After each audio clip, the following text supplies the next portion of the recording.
என் பையன் வந்து ஈவினிங் 5:00 ஆயிடுச்சு. விளையாட வரணும். வா உட்காரு அப்படின்னா, சரின்னு வெளிய வந்து உட்கார்ந்தேன்.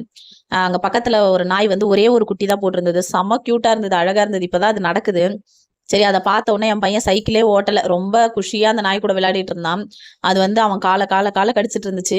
எனக்கு என்னமோ அது ரொம்ப பசியில இருக்கா மாரி தோணுச்சு. சரின்னு சொல்லிட்டு, என் பொண்ண கொஞ்சம் பால் எடுத்துட்டு வந்து வைம்மா குடிக்கும் அப்படின்னு சொன்னா, ஒரு சின்ன வேஸ்ட் டப்பால பால் ஊத்தி எடுத்துட்டு வந்து வச்சா. ஆனா அது அவங்க அம்மா அத குடிக்கவே விடல. மொத்த பாலும் அவங்க அம்மாவே குடிச்சிருச்சு. என் பையன் சைக்கிளே ஓட்டல இன்னைக்கு. ஃபுல்லா ஜாலியா அந்த நாய் கூடவே விளையாடிட்டு இருந்தாரு. அதான் அம்மம்மா இந்த குட்டி பப்பி ரொம்ப அழகா இருக்கு. வா எடுத்துட்டு போயிடலாம். நம்ம வளர்த்துக்கலாம் அப்படின்னு சொல்லிட்டு இருந்தான். உங்க 2 பேர வச்சு சமாளிக்கிறதே பெரிய கஷ்டமா இருக்கு. இதுல இன்னொரு ஜீவனெல்லாம் கூட்டு வந்து என்னால பார்த்துக்க முடியாதுப்பா அப்படின்னு சொன்னேன். நீ பார்த்துக்கவே வேணாம்மா, நானே பார்த்துப்பேன். நானே அதுக்கு உடம்புக்குலாம் ஊத்துவேன், சாப்பாடுலாம் போடுவேம்மா அப்படின்ட்டு என் பையன் சொன்னான். முன்ன கூட ஒரு தடவ என் பொண்ணு மீன் வளர்க்கணும் மம்மி அப்படின்னா, அதெல்லாம் என்னால பார்த்துக்க முடியாதும்மா. நான் கேட்கவே இல்ல. நான் பார்த்துக்கிறேன். நான் மீன் தொட்டியெல்லாம் நான் கழுவேன், ஃபுட்டெல்லாம் நான் போடுவேன் அப்படின்னு சொல்லிட்டு வாங்கிட்டு வந்து வச்சாங்க. ஆனா இதுவரைக்கும் என் பொண்ணு, என் பையன், என் ஹஸ்பண்ட் 3 பேருமே அந்த மீன் தொட்டிக்கிட்ட போறதே கிடையாது. நான் தான் வீக்லி ஒன்ஸ் கழுவுறது, நான் தான் ஃபுட்டு போடுறதா இருக்கு.